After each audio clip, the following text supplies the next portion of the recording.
ஏ தம்பி, நம்ம தோப்புக்கு பக்கத்துல உனக்கும் ஒரு தென்னந்தோப்பு இருக்கு. அதுல பழசெல்லாம் வெட்டி மாத்திட்டு இப்ப புதுசா நிறைய கண்ணு வாங்கி நட்டு வச்சிருந்த. ஆனா பாரு, அங்க ஒரே புதர் மண்டி இருக்கு. நீ அங்க போய் பாக்குறதே இல்லையா? என்னக்கா சொல்றீங்க? எனக்கு எங்கக்கா நேரம்? இப்பதான் நெல் அறுவடை நடந்துட்டு இருக்கு. அதுவும் இப்பதான் முடிஞ்சு. இப்ப இந்த நெல்லை நம்ம கொண்டு கொடுத்து விற்பனை செய்யணும் இல்லையாக்கா? அதனால அந்த வேலை நடந்துட்டு இருக்கு. தோப்பை பாக்குறது கொஞ்சம் நாள் கழிச்சு பாக்கலாம்க்கா. ஏ தம்பி, அப்படி சொல்லாதப்பா.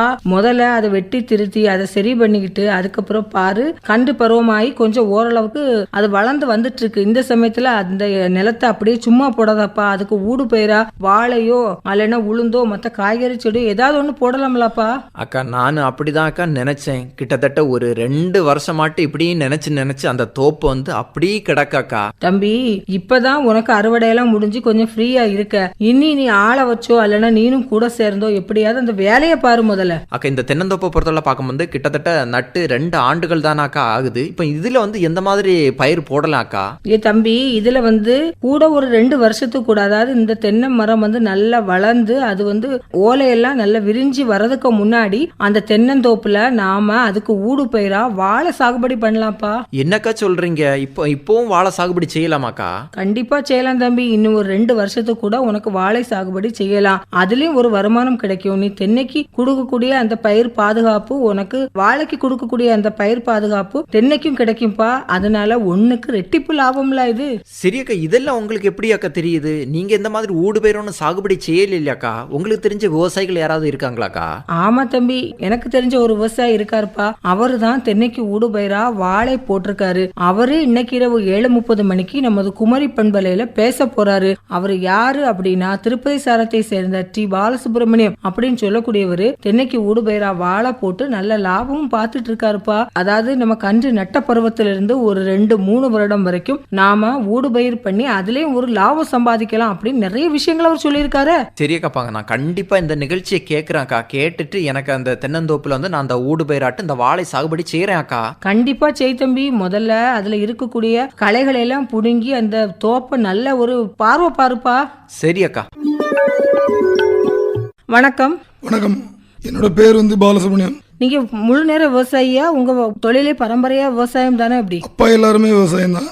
நான் கொஞ்சம் படிச்சிருக்கேன், வேற வேலைக்கு போயிட்டு விவசாயம் பார்த்துட்டு இருக்கேன். நீங்க என்ன வேலை பார்த்துட்டு இருக்கீங்க? நான் ஒரு இன்ஜினியர் இருக்கேன். அதையும் பார்த்துட்டு விவசாயம் மெடிசன்லாம் பார்த்துட்டு இருக்கேன். சரி, என்ன மாதிரியான விவசாயங்கள்லாம் நீங்க பண்ணிட்டு இருக்கீங்க இதுவரை? இப்போ நான் நெல் விவசாயமும் பிளஸ் வாழையும் கொஞ்சம் தென்னங்கன்று வச்சிருக்கேன். மொத்தம் எத்தனை ஏக்கர்ல நெல் வச்சிருக்கீங்க? இப்போ நான் ஒரு 7 ஏக்கர் நெல் விவசாயம் பார்த்துட்டு இருக்கேன். அடிஷனலாக வாழையும் தென்னங்கன்று 1 ஏக்கர்ல தான் பண்ணிட்டு இருக்கேன். ஆரம்ப காலனால குறைவா பண்ணிட்டு இருக்கேன். பாரம்பரியமா விவசாய குடும்பம்னு சொன்னீங்க. உங்க வீட்டுல யாரெல்லாம் விவசாயம் பண்ணிட்டு இருக்காங்க? இப்ப அப்பா ஃபுல் விவசாயம். அடுத்த தலைமுறையாட்டு நான் இப்போ உள்ள காலகட்டத்துல அந்த இளைஞர்கள் விவசாயத்துல அந்த அளவுக்கு ஆர்வமா வர்றாங்களா? இப்போ கொஞ்சம் ஆட்கள் வந்துட்டு தான் இருக்கிறாங்க. இயற்கை விவசாயத்துக்கு வந்துட்டு இருக்காங்க. ஏன்னா வெளியே உள்ள வேலைகளை நம்பக்கூடிய தன்மையில இல்ல. அதனால விவசாயத்துறைய ஒரு முக்கியத்துவம் கொடுக்க தான் செய்யறாங்க. சரி, இப்போ நீங்க சொன்னீங்க 6-7 ஏக்கர்ல நெல் விவசாயம் வச்சிருக்கேன், அப்புறம் மற்ற விவசாயங்களும் பண்ணிட்டு இருக்கேன். நீங்க விவசாயம் பண்றத பொறுத்த அளவுல உங்களுக்கு அந்த அளவுக்கு வருமானம் கிடைக்குதா? வருமானம் நம்ம உழைப்பு இருந்தா கண்டிப்பா கிடைக்கும். உழைப்பு இல்லாம கிடைக்காது. எல்லாமே ஆட்களை வச்சு பார்க்கணும் அப்படின்னா கிடைக்காது. நம்மளும் அதுக்குன்னு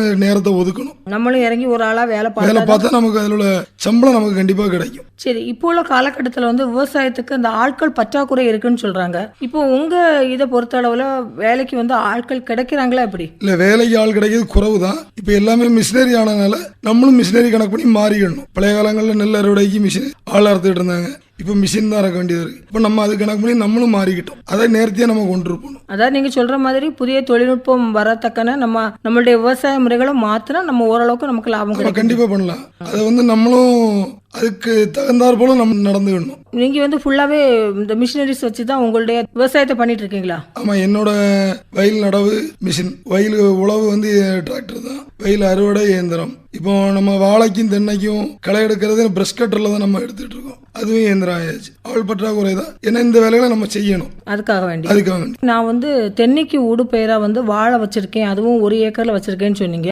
என்னென்ன வாழைகள்லாம் வச்சிருக்கீங்க, அதை பற்றி சொல்லுங்க. ஏத்தனம்பழம் வச்சிருக்கோம், இப்போ ரசக்கதிரி வச்சிருக்கோம். அது சப்போர்ட்டா தான் பண்ணிட்டு இருக்கேன். இளம் தென்னங்கன்னு வச்சிருக்கோம். அதுக்கு ஊடு பயிராட்டு வாழைகளை வச்சிருக்கோம். நேந்திரம் வாழைன்னு சொன்னீங்க. அதுக்கு நமக்கு எத்தனை மாத காலத்து பயிர், அதுக்கு நமக்கு எப்படி பருவம் பண்ணணும்? தென்னைக்கு ஊடு பயிரா நம்ம பண்ணும்போது நமக்கு அந்த அளவுக்கு வருமான வாய்ப்புகள் இருக்குதா? வருமானம்னு நம்ம பெரிய அளவுல பார்க்காட்டாலும் தென்னந்தோப்பு தென்னை நம்ம இம்ப்ரூவ் பண்ணணும். தென்னைக்கு நெல் தேவை.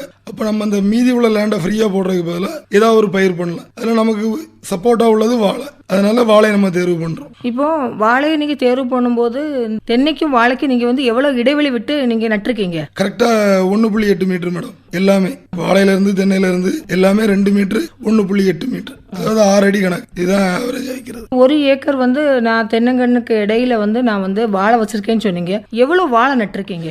600 வாழைக்கன்று இருக்கும் மேடம். இந்த 600 வாழைக்கண்ணுல வந்து நேந்திரம் எத்தனை வச்சிருக்கீங்க, ரசகதளி எத்தனை வச்சிருக்கீங்க? 600ல் ஒரு 200 நேந்திரம் இருக்கும் மேடம், ஒரு 400 ரசகதளி. தனியா வந்து வாழைத்தொப்பு வச்சிருக்கீங்களா? அதுல இருந்து தான் கன்று நீங்க எடுக்கிறீங்களா, இல்லைன்னா வெளியில இருந்து கன்று வாங்கி நடுறீங்களா? இல்ல, கன்றுகள்னு பார்த்தோம்னா நம்ம களக்காடு, மணிமுத்தார், என்னோட ஃப்ரெண்ட் சர்க்கிள் உள்ள அவங்க விவசாயிகள்கிட்ட கேட்டு தான் நம்ம அங்க இருந்தா கண்ணு தேர்வு பண்றது. இங்க எதுவுமே கண்ணு தேர்வு பண்ண மாட்டோம். என்னன்னா அங்க உள்ள கண்ணு எடுத்தா கொஞ்சம் ஈல்டு கொஞ்சம் கூடுதலா இருக்கிற மாதிரி இருக்குது, அந்த ஒரு காரணம். இப்போ வெளியில இருந்து நீங்க கண்ணு வாங்குறீங்கல்ல, அது வந்து எவ்வளவு ரூபாய் வச்சு வாங்குறீங்க? அது வந்து நமக்கு இங்க வந்து சேரதுக்கு கரெக்டா 6 ரூபாய் வந்துடும். அந்த லேபர் காஸ்ட் கண்ணுக்குள்ள ரூபாய் இல்லாம லேபர் காஸ்ட் மட்டும் 6 ரூபாய் வந்துடும். அது போக வெஹிக்கிள் இருக்கு, வண்டி வாடகை எல்லாம் சேர்த்தா சராசரியா 15 ரூபாய் வந்துடும். ஒரு வாழைக்கு வந்து 15 ரூபாய் ஆயிரும். கண்டிப்பா ஆயிரும். சரி, இப்போ இந்த ஒரு வாழைக்கு நீங்க 15 ரூபாய் ஆயிரும்னு சொல்றீங்க. அப்புறம் வந்து குழி தோண்டி அதை வந்து மண்ணுல வச்சு அதுக்கப்புறம் என்னென்ன மாதிரியான உரங்கள் எல்லாம் அந்த கன்றுல இருந்தே நீங்க வாழைக்கு பராமரிப்பு கொடுக்குறீங்க? இப்போ நம்ம குழி தோண்டணும், ஒரு 1க்கு 1 குழி தோண்டி திருப்பி அதில் வந்து தொழு உரம் போடணும். தொழு உரம் போட்டு மண்ணுக்குள்ள தன்மையை முதல்ல செக் பண்ணணும், என்னென்ன உரம் இல்லைங்கிறது. அதுக்கப்புறம் தொழு உரம் போடுறதும் காமன் தான். அதுக்கப்புறம் நம்ம என்ன உரம் போடணும்னு மண் பரிசோதனை பண்ணதுக்கப்புறம் செய்யணும். அதுக்கப்புறம் வாழைக்கண்ணை நம்ம நட்டோன்னே சுற்றி நல்லா மிதிச்சு விடணும். மிதிச்சு அந்த மூடு வந்து இருநாப்புல இருக்கணும், லூஸாக இருந்துடக்கூடாது. ஏன்னா எந்த பக்கம்னாலும் சரிஞ்சு வளர மாதிரி விட்டுறக்கூடாது. மண் பரிசோதனை பண்ணணுங்கிறீங்க.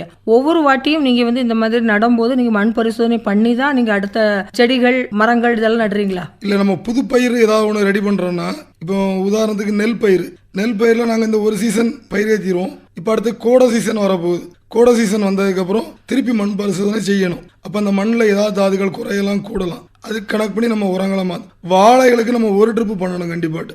நடவுக்கு முன்னாடி ஒரே ஒரு ட்ரிப்பு பண்ணினாதான் நமக்கு அதில் என்னென்ன சத்துக்கள் குறைபாடு இருக்குதுன்னு நமக்கு தெரியும். இல்லைன்னா நம்ம பணம் தேவையில்லாமல் வேஸ்ட் ஆகும். அதனால நீங்க தேவையுள்ள உரங்கள் மட்டும் அதுக்கு கொடுத்தா போறோம்னு சொல்றீங்க? ஆமாம், கண்டிப்பாக. இப்போ நீங்க வாழைக்கு இந்த உரங்கள் எல்லாம் கொடுக்கும்போது தென்னைக்கு நீங்க தனியா உரங்கள் வைக்கணுமா, இதுல உள்ள உரங்களே அதுக்கு போதுமா? இதுக்குள்ள உரமே நமக்கு போதுமானது.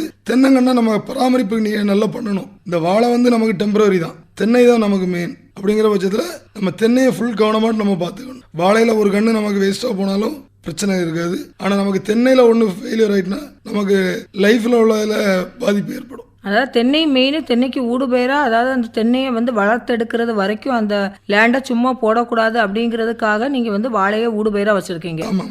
அது வந்து எத்தனை வருடம் வரைக்கும் நம்ம தென்னங்கன்று நட்டு வாழையை ஊடுபயிரா வைக்கலாம்? ஒரு 2 வருஷம் வைக்கலாம் மேடம், அதுக்கு மேலே வைக்கக்கூடாது. வச்சாச்சுன்னா அந்த தென்னங்கன்றுங்களை வந்து குருத்து பூச்சி இருக்குல்ல மேடம், இந்த குலைத்தண்டுகளை ஒன்று துளைக்கக்கூடிய வண்டுகள் வந்துடும். நம்ம பழைய வாழைத்தண்டில் உள்ள கழிவுகள் கிடக்கும், அதில் அந்த குருத்து பூச்சி கூடுதலாக வரும். அதனால நம்ம வச்ச தென்னங்கன்னு அது பாதிக்கும். அதனாலயும் பாதிப்புகள் வரலாம். கண்டிப்பா வரும். இப்போ நீங்க வாழை வைக்கிறதுனால தென்னைக்கு என்ன நன்மைகள் கிடைக்குது? குளிர்ச்சி. வாழை போட்டா நம்ம டெய்லி கண்டிப்பா தோப்புக்கு போயிருவோம், நம்ம இடத்துக்கு போயிருவோம். அப்படிங்கிற பட்சத்தில் ஒரு பார்வை பார்த்துக்கலாம். ஏதாவது ஒன்று ஃபெயிலியரா இருக்கா, சக்சஸா நல்லா இருக்குதா, ஏதாவது ஒன்று பார்த்துக்கலாம். இன்னொன்று உர இடத்துல வந்து வாழைக்கு நம்ம கண்டிப்பா பண்ணிடுவோம். அப்போ அது தென்னங்கண்ணுக்கும் ப்ளஸ்ஸாக இருக்கும். தென்னைக்கு வந்து நீங்க உரம் வந்து இந்த வாழை நடும்போது வைக்கிறீங்களா, இல்லைன்னா இதுக்கு வைக்கும் போதே அதுக்கும் சேர்த்தே உரம் வச்சிருக்கீங்களா? ரெண்டுக்கும் சேர்த்தே ஒரே டைம்ல நடந்துடும். லேபர் காஸ்ட் பாக்கச்சுமே தனித்தனியா பண்ணா கூடுதலா வரும், ஒரே டைம்ல எல்லாம் பண்ணிடும். வாழையை பொறுத்த அளவுல எத்தனை வாட்டி உரம் வைக்கிறீங்க? மேடம், நம்ம வைக்கிறது 2 ட்ரிப்பு தான், அதுக்கு மேல வைக்க மாட்டோம். அதுக்குள்ளதான் நம்ம காஸ்ட் நிற்கும். அதுக்கு மேல உரம் வச்சோம்னா நமக்கு வேஸ்டேஜ். நேந்திரன் வாழை வைக்கும் போது அது வந்து எத்தனை மாத பயிர், அது எப்போ வந்து நமக்கு கொலை வரக்கூடிய பருவம் வரும்? நமக்கு 9 மாசத்துல இருந்து ஆரம்பிக்கும் மேடம், 9 to 12 மாசம் கணக்கு. ஏன்னா கொஞ்சம் உரத்துக்கு இடுதல் கூடுதலா இருக்கலாம், இல்லைன்னா சூரிய ஒளி கதிர் கிடைக்கிறது குறையா இருக்கலாம். அதாவது நமக்கு டைம் வந்து அந்த 9 to 12 மாசம் இவ்வளவு வந்து நமக்கு பருவ காலம். வாழைக்கு எல்லா வாழையுமே அந்த கணக்குல தான் இருக்கும். 1 மாசம் முன்ன பின்ன இருக்கும், சத்து குறைபாடு அந்த மாதிரி ப்ராப்ளங்கள். நமக்கு டைமிங் வந்து அந்த 3 மாசத்துக்குள்ள அறுவடை இருக்கும். இப்போ ரசகதளியை பொறுத்த அளவுல நேந்திரனை விட 1-2 மாதங்கள் கூட வரும்ல? ஆமா, அதான் சொல்லிட்டேன்ல, 3 மாசம் தான் டிஃபரெண்ட்ல இருக்கும். முதல்ல நேந்திரம் வாழை எடுக்கிற மாதிரி இருக்கும், அதுக்கப்புறம் ரசகதளி வர மாதிரி. ஒரு வாழைக்கு வந்து நீங்க வந்து உரம் இதெல்லாம் கொடுக்குறீங்களா? பருவம் எல்லாம் பண்ணும்போது ஒரு வாழைக்கு கிட்டத்தட்ட உங்களுக்கு எவ்வளவு செலவாகுது? எல்லாம் சேர்த்தா ஒரு 45 to 50 ரூபா ஒரு உரம் இடுதலுக்கு. நமக்கு 3 உரம் 120 ரூபா. அது போக லேபர் காஸ்ட். உரத்தோட இன்னைக்கு வேலைக்காரங்க கூலி தான் கூடுதல். இப்போ நீங்க ஒரு நேந்திரம் வாழை வந்து நமக்கு குலைக்கக்கூடிய அந்த பருவத்துல வந்து எவ்வளவு கிலோ வரைக்கும் நமக்கு வந்து வெயிட்டுக்கு வர கிடைக்கும்? நமக்கு வந்து மிஞ்சி போனா ஒரு 8 கிலோ வரைக்கும் வரும் மேடம். 7 to 8 kilo. அது நல்லா பராமரிச்சா மட்டும்தான், இல்லைன்னா அது கிடைக்காது. அதாவது பராமரிப்பு எவ்வளவு தூரம் கொடுக்குறோமோ அந்த அளவுக்கு வந்து நமக்கு அந்த கொலைகளும் அந்த அளவுக்கு நல்ல திராணிப்பா இருக்கும். ஹைபிரிட் இதுல வந்து கொஞ்சம் கொலைகள் கூடுதலா இருக்கும். 12 கிலோ வரைக்கும் வரக்கூடிய கொலைகள் இருக்கு, 15 வரக்கூடியது இருக்கு. இது சொல்றது தண்டை கழிச்சுட்டு தண்டோட வெயிட்ட தண்டும் இதே மாதிரி 2 கிலோ 3 கிலோ வந்து கழிப்பாங்க. அவங்க வியாபாரிகள் எடுக்க சமயம் தண்டை கழிச்சுட்டு தான் நமக்கு சொல்லுவாங்க. சேர்த்து பார்த்தா அதுல கூடுதலா வெயிட். இப்போ நீங்க வந்து நேந்திரம் சொன்னீங்க, நீங்க வச்சிருக்கிறது ஹைபிரிட்டா நாட்டு வாழை? நாட்டு வாழை.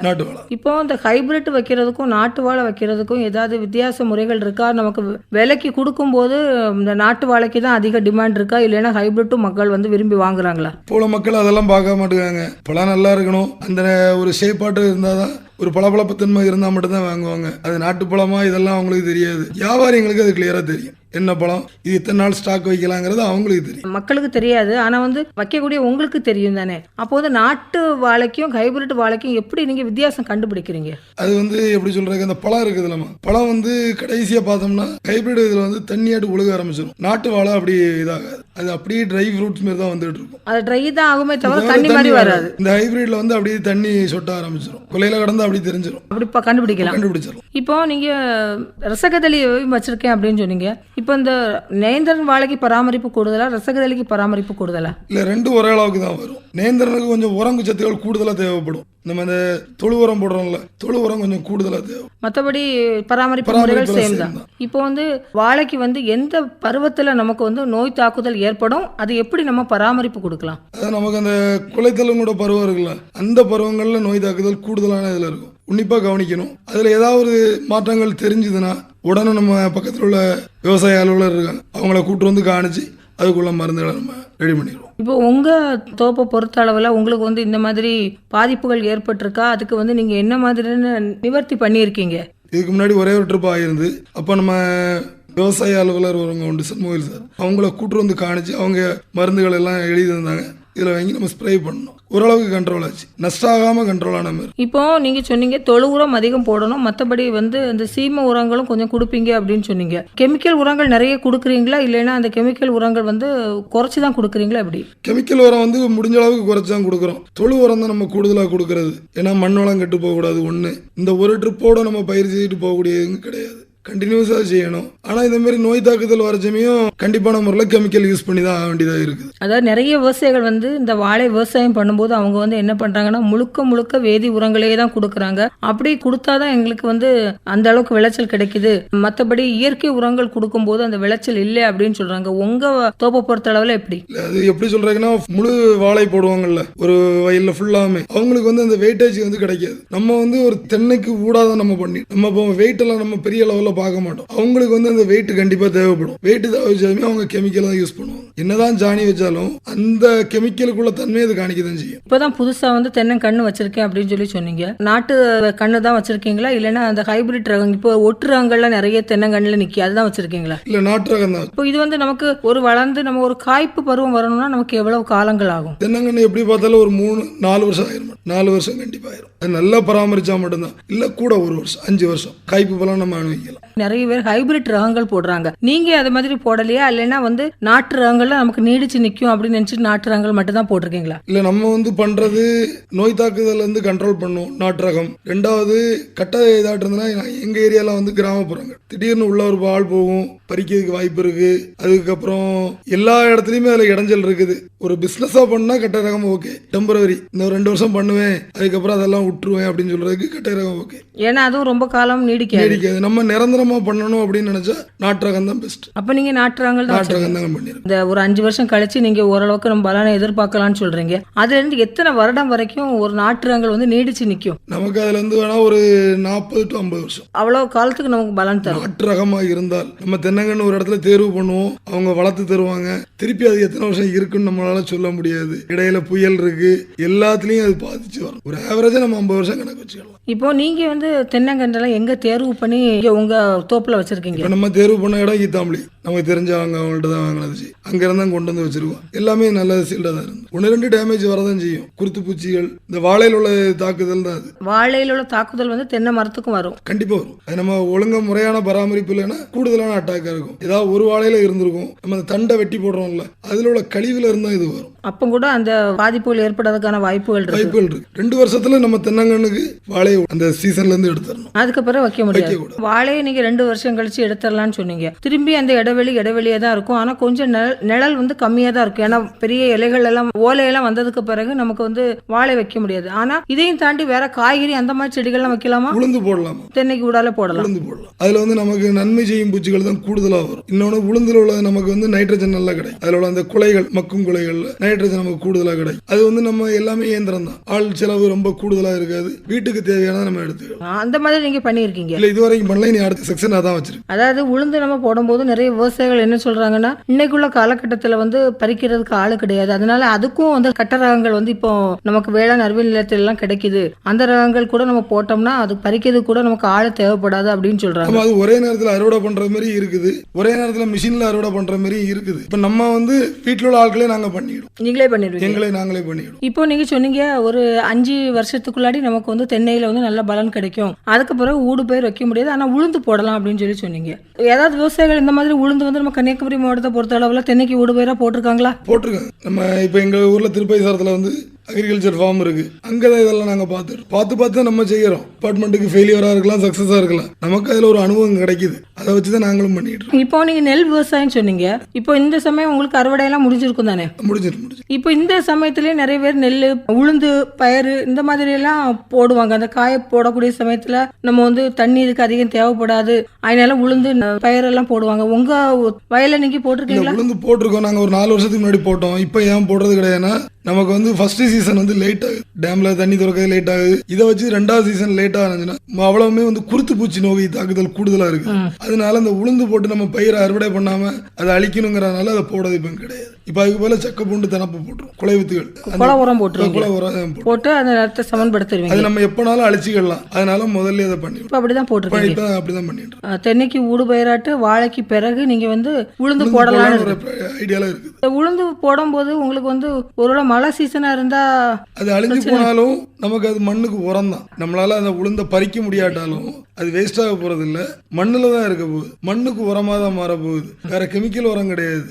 அதனால பிரச்சனை கிடையாது. நீங்க வந்து ஒரு இளைஞரா இருக்கீங்க, உங்க அப்பாக்கு அப்புறம் வந்து விவசாயத்தை பார்த்துட்டு இருக்கீங்க. இதே மாதிரி இளைஞர்கள் வந்து ஆர்வமா விவசாயத்துல வரணும்னா அவங்களுக்கு என்னென்ன விஷயங்கள் வந்து தேவை அப்படின்னு நினைக்கிறீங்க?